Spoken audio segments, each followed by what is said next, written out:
갈릴리 호수는 호수라고도 하기도 하는데 바다라고 하기도 합니다. 성경에 복음서에 보면 바다라고 부르기도 하고요. 호수. 그러니까 호수긴 한데 바다 같은 호수다.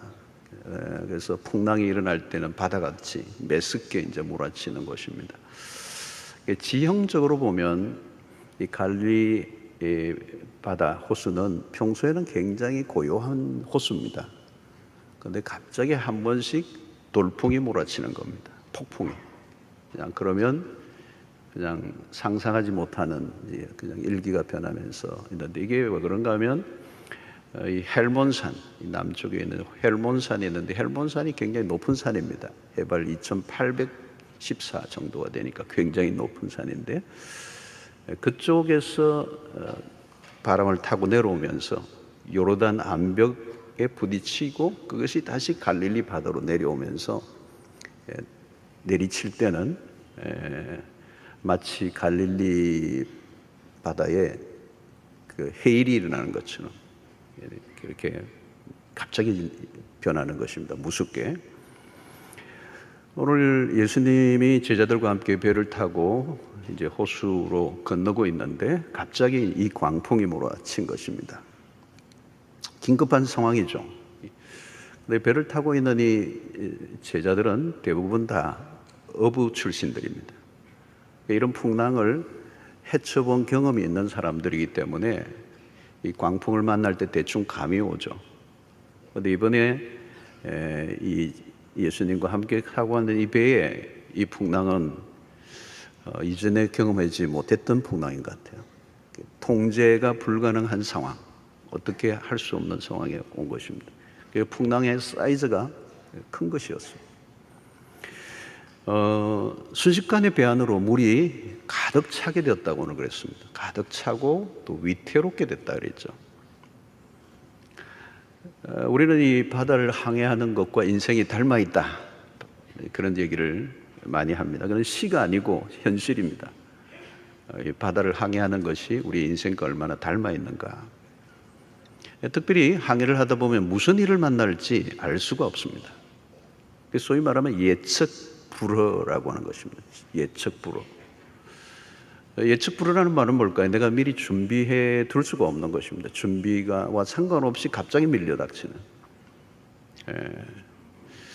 어쩌면 우리의 인생에 불어닥치는 시련도 그렇습니다. 예고 없이 밀고 들어와 우리의 삶을 한순간에 무너뜨려 버립니다. 광풍에 난파를 당하면 이건 대형 사고입니다. 죽는 겁니다. 위기라고 하는 얘기를 우리가 하는데, 위기라는 말은 통제할 수 없는 상황, 우리가 통제할 수 없는 상황에 이르는 것을 우리는 위기, 크라이시스라고 하죠. 갑자기 암의 선고를 받습니다. 멀쩡하고 건강하고 어제까지도 막 뛰어다니고 운동하고 그랬는데, 잘 먹고 잘 살았는데 갑자기 통보가 왔습니다. 건강검진을 하는데 암이다. 모든 것을 한순간에 멈춰버립니다. 그게 광풍이죠. 광풍. 경제적으로 부도의 위기에 맞습니다. 여러분, 돈이 많아도 자금줄이 딱 어딘가 딱 하나 막혀버리면 마치 인체의 동맥경화증 같아요. 딱 막혀버리니까 꼼짝 못하고 무너지더라고요. 돈을 갖고 있어도 이 유통이 안 되면서 한순간에 부도 위기, 파산이 되는 거예요. 이혼의 위기, 아이들의 가출, 가까운 친구로부터의 배신, 광풍들입니다, 이게 다. 그러면 한순간에 웃음꽃이 사라져버리죠. 이 풍랑 한 번에 휩싸이면 그냥 혼란 속에 빠져들어요. 그러면 감정은 급류를 탑니다. 이때 사람들은 두려움의 감정에 휩싸이죠. 아드레날린이 분비되고 심장 박동이 빨라지고 호흡은 거칠어지고 모든 이 온몸의 신경, 근육이 극도의 긴장 상태에 빠집니다. 헤럴드 큐슈너라고 하는 이 랍비가 성경을 연구하면서 성경에는 두려워하지 말라는 권면이 생각보다 많이 나와요. 아브라함에게도 두려워하지 말라, 모세에게도 두려워하지 말라. 선지자들에게 두려워하지 말라.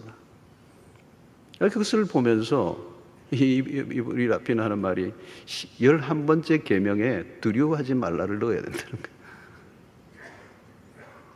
여러분, 두려움은 이겨내기 어려운 감정입니다. 그래서 우리는 어쩌면 일평생 이 두려움이라는 감정과 싸우면서 살아가는 거예요. 어릴 때부터. 요즘 여러분, 불안과 두려움이 이전보다 훨씬 더 많아졌습니다. 또 코로나를 지나면서 우리는 더 많아졌어. 그래서 정신과의 처방을 받아서 약을 먹고 지내는 사람들이 생각보다 많고 잠을 잘 못 자는 분들이 많아요. 두려움과 공포, 불안, 이것은 현대인의 만성적인 질환이 되어 있습니다. 여러분, 두려움이 오면 내가 마음대로 안 돼요. 내 마음인데 내가 마음대로 안 돼.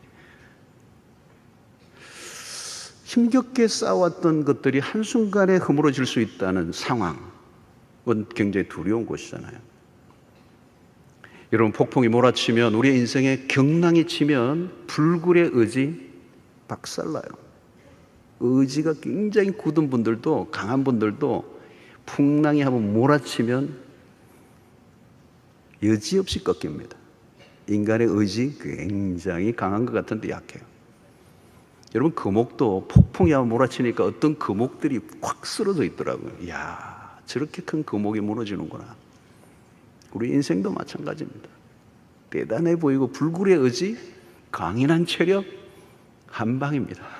며칠 잠 못 자면 그냥 눈이 쑥 들어가고 주름은 자글자글하고 그냥 다크스클이 막 생기고, 밝은 천성, 여러분 풍랑을 만나면 다 없어져요. 여러분, 고난의 파도가 덮치면 한계를 드러내고 밑바닥은 금방 드러내게 되죠. 인간은 연약하게 거지없는 존재입니다. 내 마음대로 안 된다는 걸 느낄 때 인간은 절망하게 되죠. 우리는 흔히 최선을 다하면 좋은 결과를 얻을 수 있다는 얘기를 많이 들어요. 그러나 아무리 최선을 다해도 안 되는 일들이 너무 많습니다. 그게 바로 광풍이라는 것이죠. 아마 제자들은 굉장히 이 상황을, 이 풍랑이 몰아치고 배에 물이 들어오니까 막 사력을 다해서 물을 막 바깥으로 막 걷어내고 퍼내고, 몇 사람은 퍼내고 몇 사람은 막 노를 지어서 빨리 목적지로 가려고 하고 풍랑을 이기려고 했을지 몰라요. 그런데 불가능하다는 느낌. 여러분, 인간은 멋진 배는 만들 수 있지만 풍랑을 멈추게 하는 재주는 없습니다. 인간의 자랑은 풍랑 앞에 한순간에 묻혀버립니다. 자, 온 힘을 다해서 이 상황을 벗어나려고 애를 쓰죠. 배를 노를 젓고 모든 걸 다는데 금방 탈진이 오는 겁니다. 그리고 에너지는 한계가 있기 때문에 소진이 되고 말고. 그러면 무기력증을 느끼는 겁니다. 왜 우울증이 오는 겁니까? 힘든 세상에서 이겨내려고 안간힘을 쓰다가 에너지는 다 소진되고 나면 무기력증이 오고, 그 무기력증의 끝에 우울증이 오는 것입니다. 자, 제자들은 매우 불안정한 상황에 있습니다. 몰아치고 있는 광풍 앞에 배는 계속 흔들리는. 자, 삶이 계속 광풍에서 흔들리면 두 가지 정세가 일어납니다. 하나는 중심을 잃어버립니다. 그리고 중심을 잃으면 어떤 현상이 일어나요? 방향 감각을 잃어버립니다. 여러분, 우리의 인생의 위기는 언제냐? 중심을 잃어버리는 겁니다. 중심. 여러분, 아무리 힘들어도 중심은 잡고 있어야 돼요. 그런데 풍랑이 오면 중심을 잃어버립니다. 중심을 잃은 채 있으면 방향 감각을 놓칩니다. 어디에 내가 있는지 알 길이 없어요. 사랑하는 성도 여러분, 풍랑 앞에 인간은 참 작은 존재입니다. 집안이 한순간에 기울 수 있습니다. 한 개인의 인생이 한순간에 무너집니다. 한순간에 감정의 밑바닥을 치고 죽고 싶은 경험을 하기도 합니다. 그래서 진짜 죽기도 해요. 저희 집안만 해도 어린 시절 제가 딱 떠올려 보면 거대한 풍랑이 한 3번 큰 웨이브가 왔어요, 우리 집안에. 그 어린 시절에도 그걸 느꼈어요. 와, 이제 우리 집안 망하는구나. 어릴 때 그걸 느꼈으니까요. 거대한 풍랑이 밀려오고 다 죽는구나, 끝이구나, 망하는구나. 저희 집안이 옛날에 좀 잘 살았거든요. 물론 다 옛날에는 잘 살았더라고요. 그리고 또 물어보니까 또 다 실패했더라고요. 그 보니까. 저희 집안도 꽤 나가고 그 동네에서 제일 잘 사는 집안이었는데 완전히 크던 파도가 3번 덮쳐버리니까 이거 망하는 거예요. 제 학창 시절에 늘 그 기억이 나요. 뭐 공납금 제때 낸 적이 없고 칠판에 내 이름 썼어요. 빨리 내라. 옛날에는 그 칠판에 다 이름 썼어요. 빨리 안 내면 선생님들이. 광풍은 무서운 것입니다. 23절을 보십시오. 행선할 때에 예수께서 잠이 드셨더니 마침 광풍의 호수로 내리침에 배에 물이 가득하게 되어 위태한지라 그랬습니다. 자, 이 누가복음을 기록한 누가는 이 누가복음을 쓰면서 광풍이 내리치고 있는 시점을 강조하고 있습니다. 언제 이 광풍이 내리쳤느냐? 앞부분에 얘기해요. 행선할 때 예수께서 잠이 드셨더니 그랬어요. 이게 연관성이 있는 겁니다. 예수님이 잠이 드셨는데 광풍이 그래서 24절과 연결해 보면 예수님은 매우 잠을 주무시는 고요한 상태에 있는가 하면 제자들은 혼란 속에 빠져 있습니다. 그러니까 동일한 사건의 대조적인 반응이에요. 이 혼란의 와중에 예수님은 주무시고 계신다. 그리고 주무시는 정도가 아니라 이 경랑을 치고 있는데 주무시니까 이건 그냥 선잠이 아니에요. 깊은 잠이래요. 자, 이 모습은 어떻게 보면 현실의 문제와 무관한 모습처럼 보입니다. 어떻게 이 세상이 이렇게 난리가 났는데 당신은 그렇게 주무시고 계시느냐? 고난이 찾아오면 사람들은 신의 존재에 대한 질문을 던집니다. Where are you? 당신은 어디 계십니까? 내가 이렇게 고난을 당할 때 과연 신은 존재하는가? 아니, 당신은 어디 계시는가? 왜 우리가 이런 고통을 당해야 하는가? 코로나19가 한참일 때 사람들은 이 질문을 했어요. 수많은 사람들이 전염병으로 죽어갈 때 질문합니다. 주여, 우리가 죽게 되었는데 주무시고 계십니까? 수백만 명이 죽어가는데, 이 인류의 팬데믹이 와서 이렇게 죽어가는데 신은 어디에 있는가? 코로나19는 여러분 광풍이었습니다. 개인적으로 광풍을 만난 분도 있을 거예요. 제가 아는 분도 사업을 다 준비를 너무너무 잘해가지고 시작할 준비를 다 투자하고 하고 났는데 그 다음 달에 코로나가 터진 거예요. 모든 것이 다 제로. 개인적으로, 가정적으로, 교회적으로, 국가적으로, 세계적으로. 그래서 우리는 팬데믹이라고 합니다. 수많은 사람들이 죽어가는 상황에서 하나님은 어디에 계십니까? 시련이 찾아올 때 사람들은 질문이 많아집니다. 제자들은 지금 주무시는 예수를 불편한 시선으로 바라보고 있습니다. 지금은 어때인가? 지금 우리가 죽어가고 있는데. 그래서 이 고난을 당할 때 사람들은 하나님을 의심의 눈초리로 바라봅니다. 기도를 해도 응답이 없어. 시련이 오면 하나님이 개입을 해 주셔서 빨리 이 문제를 해결해 주셔야 되는 거 아닌가? 제자들의 마음은 매우 급해요. 드디어 예수님을 깨웁니다. 24절에 제자들이 나와 깨워 이르되 주여 주여. 우리 교회는 주로 주여 3창을 하지만 여기는 2창이 나왔어. 주여 주여. 크게 부러지는데 격앙된 목소리. 그리고 생사가 오고 가는 그 길목에서 터져나오는 주여는 이거는 굉장히 강력한 원초적인 소리. 자, 그 속에는 짜증이 섞여 있고 불만이 섞여 있는데 주무시는 예수를 바라보는 시선이 불편해요. 자, 그러나 여러분, 믿음의 눈으로 다시 바꿔본다면 주무시는 예수의 모습은 다르게 다가올 수가 있습니다. 이런 폭풍 속에서도 예수님이 주무신다는 것은 불안을 조성하기보다 우리에게 평온함을 주실 수가 있어요. 근데 문제는 제자들이 처음부터 그 주님을 바라본 게 아니에요. 풍랑이 처음일 때는 배 안에서 물을 퍼내고자 애를 썼다. 아무리 해도 물을 퍼낼 수 없다는 것을, 해결할 수 없다는 것을 깨닫고야 주무시는 예수를 바라보고 깨우려고 하는 것입니다. 여러분, 주무시는 주님은 제자들에게 무엇을 보여주시려고 하셨을까요?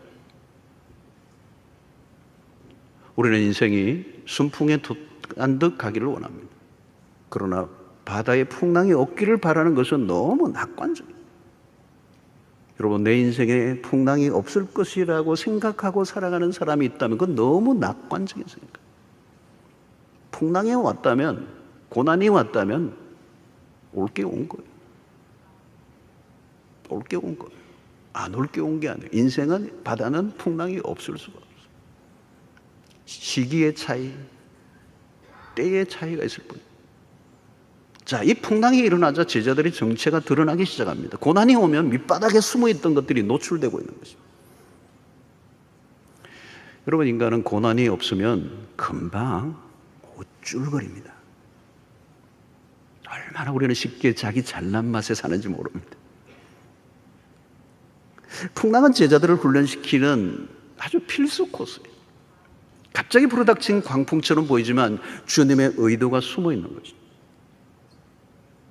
그 시련을 통하여 제자들을 한 단계 더 업그레이드 시키기 위한, 그래서 우리를 흔드시금으로 우리를 깊어지게 하시려고 하는 의도가 있어.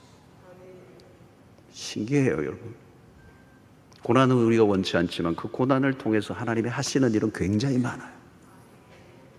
찬송가 373장의 2절에 여러분들이 잘 아는 찬송가, 큰 물결 일어나 나 쉬지 못하나 이 풍랑으로 인하여, 더 빨리 갑니다. 잘 노래를 못 불러 빨리 했는데, 큰 물결 일어나 나 쉬지 못하나 이 풍랑으로 인하여 더 빨리 갑니다. 그래서 여러분, 풍랑은 분명히 우리의 삶을 힘들게 하는 거예요. 시련은 우리를 힘들게 하는 거예요. 그러나 그것을 통하여 받은 은혜는 너무 큰 것입니다. 여러분, 실패 경험 없이 성공만 했다면 어떤 일이 내 인생 가운데 일어났을 것 같습니까? 풍랑이 일어나기 전까지는 제자들은 자신들의 수준을 알 수가 없었습니다. 우리는 고난이 없기를 바라지만 만약 우리의 삶에 고난이 없다면, 실패가 없었다면, 내가 아프지 않았더라면 나는 어떻게 되었을까? 성경을 통하여 우리에게 주시는 레슨은 고난의 유익, 광풍은 우리를 깊어지게 하기 위해 하나님이 즐겨 사용하시는 도구 중에 하나입니다. 삶이 흔들릴 때 우리는 비로소 기도를 시작합니다. 시련의 바람으로 인하여 하나님을 붙드는 법을 배웁니다.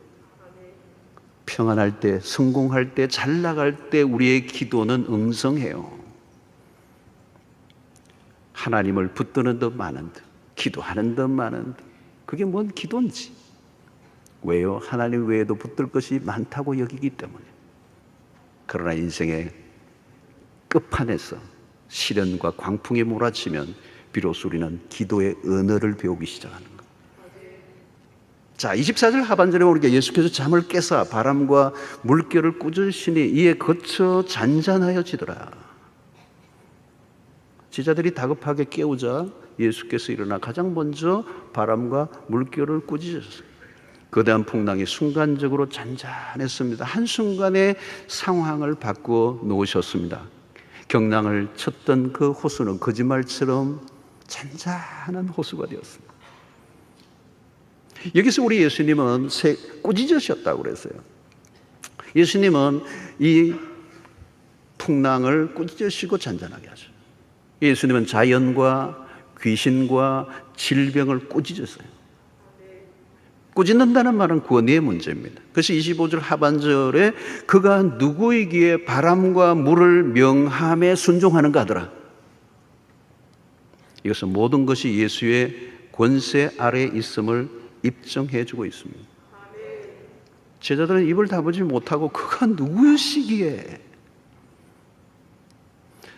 그들은 예수님이 그들과 별반 다른 바 없는 무기력하게 태풍 앞에 무기력하게 주무시는 분으로 오해했습니다.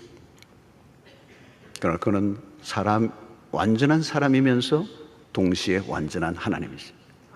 피곤하여 그 풍랑 속에서도 잠을 주무실 수밖에 없는 피곤함, 그 육체를 가지신 그리스도, 그러면서 불구하고 바람을 잔잔케 하시는 능력의 하나님, 모든 만물이 그 앞에 순종하는 모습을 통하여 그가 창조주이심을 드러내셨습니다. 여러분, 폭풍이 몰아치는 상황에서 주무신 예수의 의도는 분명합니다. 제자들에게 당신이 누구이신가를 보여주시기를 원하셨습니다. 시련을 통하여 예수를 제대로 알기를 원하셨습니다. 주님은 위기의 순간에 하나님을 배우기를 원하셨습니다. 우리의 인생의 최고의 레슨은 하나님을 알아가는 것입니다. 신학은 책을 통해서보다 삶을 통해서 배우게 됩니다. 신학에서 삶이 나오는 것이 아니라 삶에서 신학이 나오는 거예요. 거대한 위기 상황 속에서 하나님은 누구이신가? 여러분, 주님이 누구이신가를 알기 전까지는 풍랑이 가장 커 보여요.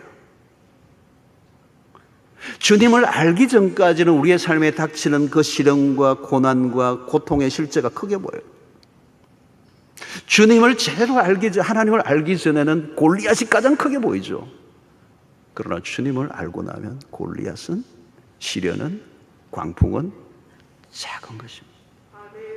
왜냐하면 하나님이 크신 분이시기 때문에. 광풍이 아무리 커도 우리 주님의 통제 아래에 있기 때문에. 여러분, 우리의 위기를 하나님의 위기로 보면 안 돼요. 하나님을 능가하는 위기는 없습니다. 풍랑보다 크신 하나님, 그는 누구이신가? 신앙의 핵심이죠. 지금도 마찬가지죠. 하나님은 과연 오늘 인류의 유일한 구원자가 되시는가? 이에 관한 우리의 믿음의 태도가 오늘 우리의 삶을 바꿔놓는 것입니다. 여러분, 인생의 풍랑을 만날 때 우리의 기도는 한 가지예요. 이 일을 통하여 하나님이 누구이신가를 배우게 해 주십시오라고. 여러분, 광풍으로 예수의 존재가 가려지는 것이 아닙니다. 풍랑이 클수록 주무시는 예수의 존재는 더 돋보이는 것입니다. 주님은 우리의 시련에 무심한 분이 아니에요. 초월자로만 계시는 분이 아니고 우리의 고통에 무관하시고 눈을 감고 계시는 분이 아닙니다. 여러분, 제자들은 광풍이 몰아칠 때 철저히 고립되어 있다고 여겼습니다. 도와줄 리가 아무도 없다고 생각했습니다. 여러분, 시련의 순간에 내 주변에 아무도 없어 나를 도울 수 있는 사람이 없다라고 생각하는 그 순간이 굉장히 위험한 거예요. 그러나 여러분, 오늘 본문을 자세히 보면 주님은 처음부터 그들과 함께 하고 계셨습니다. 여러분, 인생에 흔들릴 때마다 확인하고 확인해야 하는 것은 하나님이 나와 함께 하십니다. 임마누엘. 나와 함께 하시는 주님을 깊이 경험하는 일이 중요해요. 우리가 사는 날들 동안에 믿음이란 뭘까요, 여러분? 어떤 상황이라 할지라도 모든 것은 하나님의 통제 아래에 있음을 신뢰하는 것입니다. 인맥이 무슨 소용이 있어요, 여러분? 가끔 힘들 때 그런 생각이 나요. 어떤 친구가 너 힘들면 전화해, 그런 친구가 있어요. 힘들 때 전화했더니, 오래간만에 전화를 했더니 그 친구 하는 말이, 나도 요즘 힘들어. 나도 요즘 힘들어. 뭘 전화를 해요? 안 되는 건데. 핸드폰에 그렇게 많은 사람들이 이름이 있지만 삶의 광풍을 만나면 전화할 만한 사람이 한 사람도 없어요.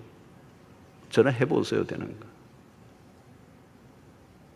주님은 제자들이 풍랑 속에서 우리의 믿음이 한 단계 올라가기를 원하십니다. 광풍이 사라지는 게 중요한 게 아니라 믿음이 자라야 한다는 거예요. 왜? 광풍은 지나가고 또 오니까. 한 번의 광풍으로 인생이 끝난다면 얼마나 좋겠습니까? 그러나 우리의 인생의 광풍은 끊임없이, 코로나19가 그렇잖아요. 왜 19라고 했을까요, 여러분? 코로나19. 코로나라 하지, 코로나19를 왜 한 겁니까? 2019년에 일어났다는 거예요. 그러면 2025년, 26년 언젠가도 숫자가 붙으면 또 일어날 수 있는 가능성이 있다라고 하는 것을 얘기하는 거죠. 풍랑은 한 번으로 끝나지 않아요. 코로나 바이러스가 한 번으로 끝나지 않습니다. 인류의 문명의 팬데믹은 역사 속에 끊임없이 있어. 하나의 광풍이 지나면 또 다른 광풍이 지나고, 이 문제 끄더니 저 문제가 또 일어나고, 인생이 그렇다. 중요한 것은 이 광풍이 지나가는 게 아니라 이 광풍을 통해서 레슨을 해라. 레슨. 그 레슨이 뭐냐?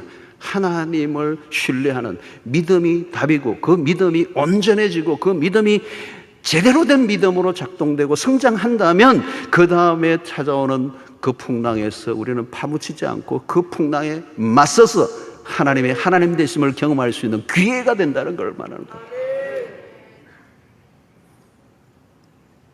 상도 여러분, 코로나19를 지나면서 여러분들은 어떻게 지내셨습니까? 길고 긴 싸움이었습니다. 많은 사람들이 코로나의 광풍에 떠밀려 자초의 위기에 있는 분들이었어요. 가정의 위기에 몰리고 우울증에 거들린 분들이 한두 명이 아니고, 이름도 없이 그냥 죽어간 사람들이 우리 주변에 수없이 많아요. 경제적 파탄이 일어나고, 가정의 파탄이 일어나고, 믿음도 부도가 나고, 나는 무엇을 그동안 의존하고 살았는가? 내 믿음의 수준은 어느 정도인가? 믿을 것을 믿고 살아왔는가? 라고 하는 질문을 우리 자신에게 해가야 됩니다. 왜? 또 광풍이 어떤 형태로든 우리 인생에 몰아치기 때문에.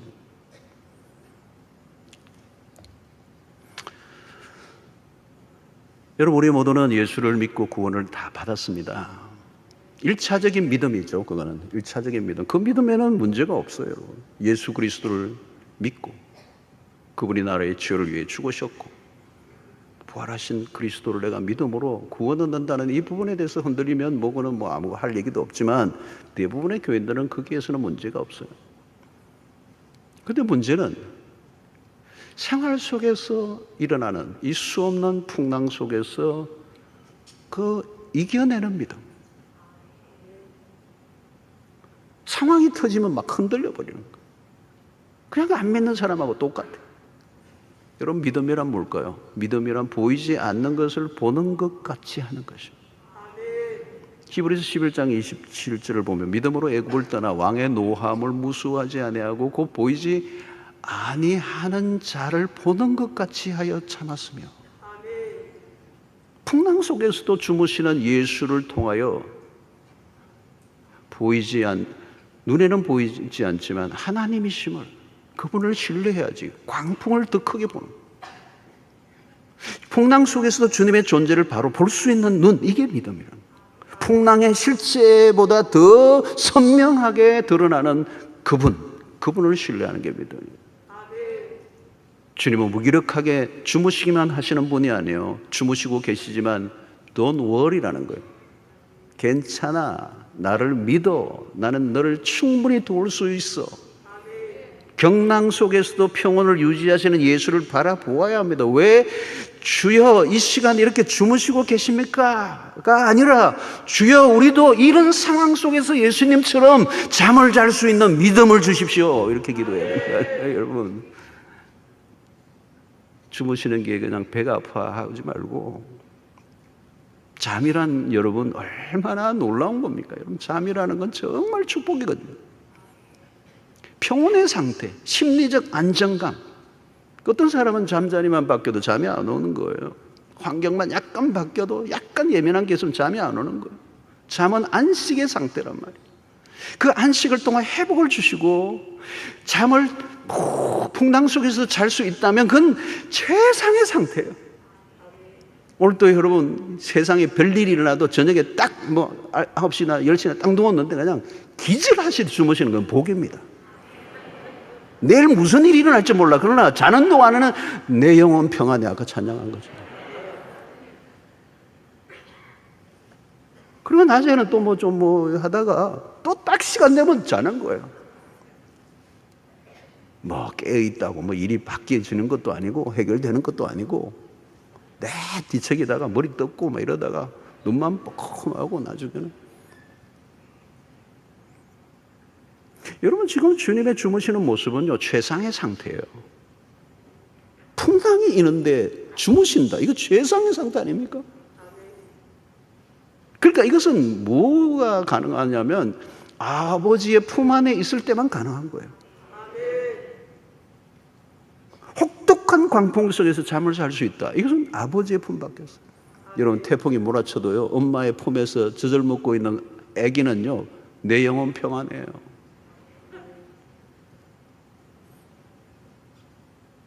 지난번에 힌나놈 맞아요?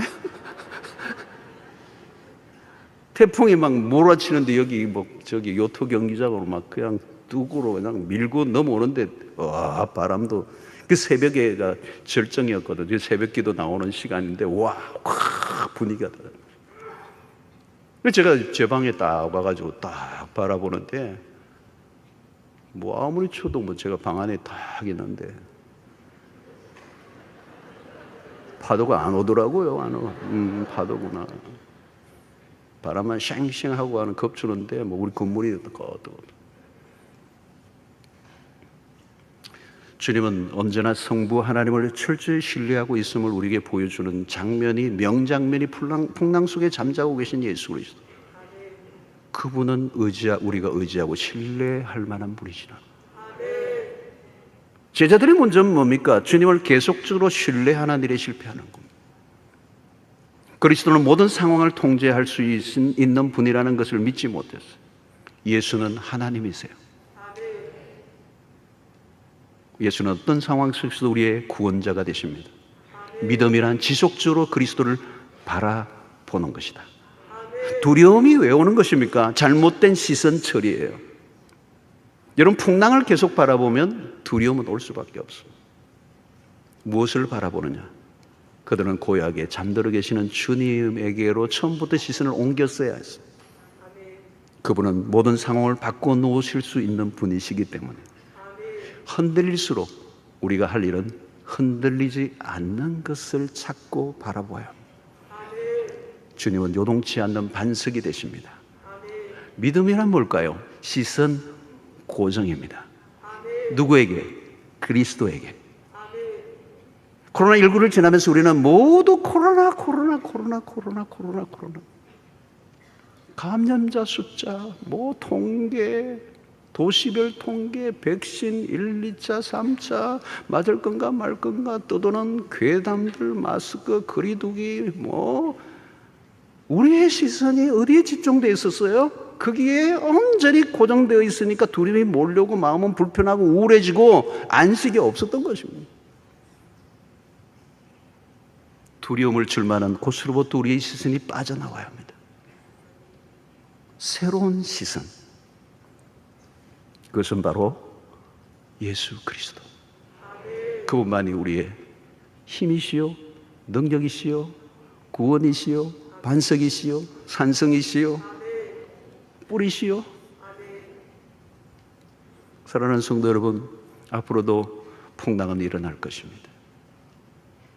예측 불허의 광풍은 닥칠 수 있습니다. 한순간에 우리의 인생을 무너뜨릴 것 같은 매섭게 광풍은 거세죠. 여러분, 우리는 이 일어날 때마다 두려움에 떨고 혼란 속에 빠질 것인가? 아니죠. 주님은 이 강풍 속에서도 우리의 믿음을 한 단계 끌어올리기를 원하십니다. 하나님이 누구신지를 알기만 한다면 하나님은 우리의 믿음을 은하들 레벨로 끌어올리시고 광풍에 맞서 하나님의 하나님 되심을 증명해 보이는 삶을 살 수 있을 것입니다. 광풍은 은혜입니다. 광풍을 통해서 믿음은 한 단계 올라가는 겁니다. 또 다른 광풍이 일어날 때 대처할 담력을 얻게 됩니다.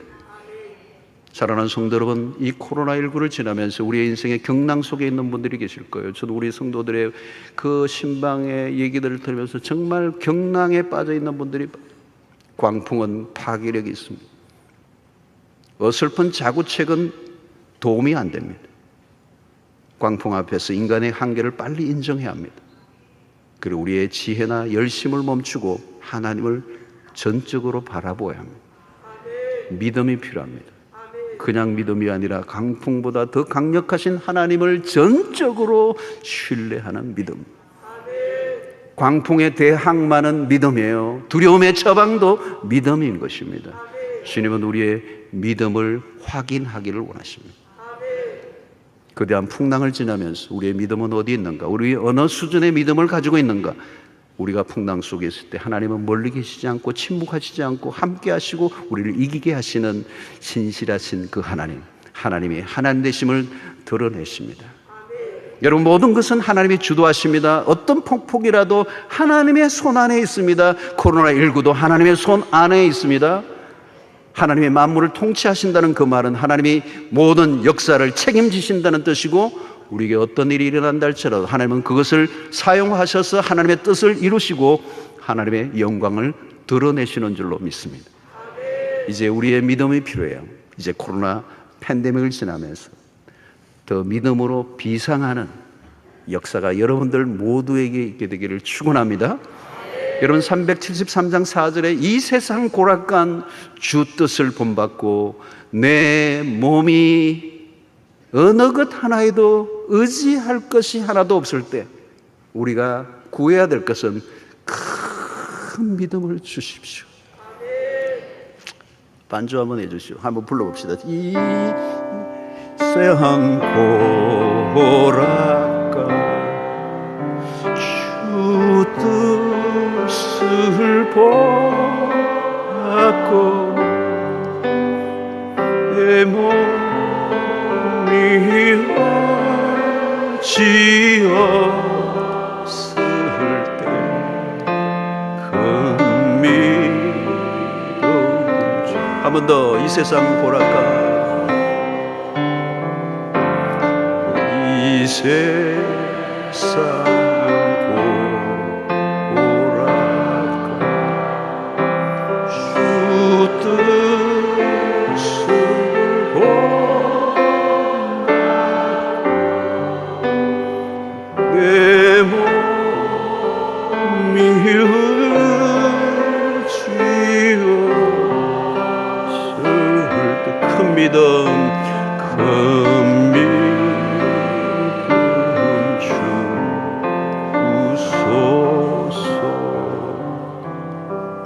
하나님이 시간에 우리에게 주신 말씀으로 인하여 이 경랑의 시대, 거센 풍랑이 몰아치는 이 시대, 한치 앞도 알 수 없는 우리의 인생길, 하나님 부질없는 것들 붙들고 사투를 벌리며 내 힘으로 이기려고 하지 않게 하여 주시옵시고, 우리의 도움은 여호와께로부터 도움을 믿고 우리의 시선을 주께로 고정하게 하여 주시옵소서. 환난 날에 우리의 믿음을 보시기를 원하시는 주님, 너희의 믿음이 어디 있느냐? 믿음으로 충분하다고 말씀하신 주님, 환난이 큰 것이 아니라 믿음이 적어 휩쓸리고 있다는 사실을 깨닫게 하여 주시고, 내 몸이 의지 없을 때 더 큰 믿음을 허락하여 주시옵소서. 그래서 하나님의 하나님 되심을 경험하며 이 풍랑이 많은 세상 가운데서도 더 빨리 가게 하시는 하나님의 경륜을 깨닫고 그 은혜 아래 살아가는 주의 백성들 되게 주시옵소서. 예수님 이름으로 기도하옵나이다. 아멘.